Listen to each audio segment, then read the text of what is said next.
এই জিনিসটা মন দিয়ে দেখো কি আজকে দেখাতে চলেছি। সবাই তো বাড়িতে CO2 সিলিন্ডার রাখছো, সবই রাখছো, কিন্তু গাছের কিন্তু গ্রোথ হয় না। দেখো টেম্পারেচার 28.5, এইটা হচ্ছে কিন্তু প্ল্যান্টেড অ্যাকোয়ারিয়ামের ক্ষেত্রে আইডিয়াল টেম্পারেচার 1 নম্বর।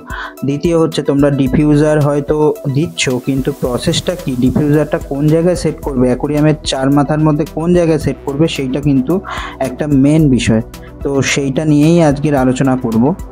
ভিডিওটা স্কিপ না করে পুরোটা শেষ পর্যন্ত দেখো, তাহলে কিন্তু তোমরা আইডিয়া পাবে, তাহলেই কিন্তু গাছের গ্রোথ করাতে পারবে, না হলে কিন্তু পারবে না। যা হোক যে কোনো একটা জায়গায় সেট করে দিলাম হয়ে গেল, সেটা না, তাতে কিন্তু CO2টা ওয়েস্টেজ হবে।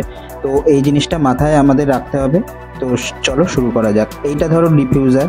তো আমি CO2 সিলিন্ডার থেকে আমি বাবেল কাউন্টটা বাড়িয়ে দিয়েছি তোমাদের দেখানোর জন্য। এত তাড়াতাড়ি কিন্তু দেখো জলটা নামছে, এত তাড়াতাড়ি নামে না। আমি স্পিডটা বাড়িয়ে দিয়েছি বলে তোমাদের যাতে ভিডিওটা তাড়াতাড়ি দেখাতে পারি। অ্যাকচুয়ালি এটাই ডিফিউজার, এবং ডিফিউজারের মধ্যে যে বাবেলটা যাচ্ছে ওটাই কিন্তু CO2। ওটাই কিন্তু জমা হয়ে প্রেশারাইজ যখন হবে তখন সেরামিক রিং দিয়ে বেরোবে। আর সেরামিক রিং কী করে ওয়াশ করতে হবে বলে দিয়েছি। যা হোক করে ওয়াশ করলে কিন্তু রিং নষ্ট হয়ে গেলে তাহলে কিন্তু এই CO2 যে ছোট আকারে বেরোচ্ছে সেটা বাবেলটা কিন্তু বড় আকারে বেরোবে, তখন কিন্তু জলে ভালোভাবে মিশবে না। তো সেটাই দেখো এখন CO2টা রিলিজ হচ্ছে।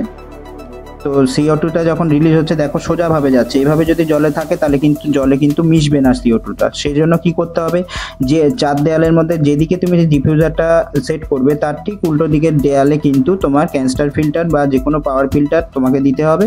তাতে কি হবে, যে CO2টা কিন্তু এই বাবেলটা কিন্তু জলে মিশবে। এটা কিন্তু মাথায় রেখে দিতে হবে। এইভাবেই করলে কিন্তু সব গাছে গ্রো হবে, আদারওয়াইজ হবে না। ভিডিওটা ভালো লাগলে প্লিজ শেয়ার করে দিও, সাবস্ক্রাইব করে দিও। দেখা হচ্ছে নেক্সট ভিডিওতে। টাটা।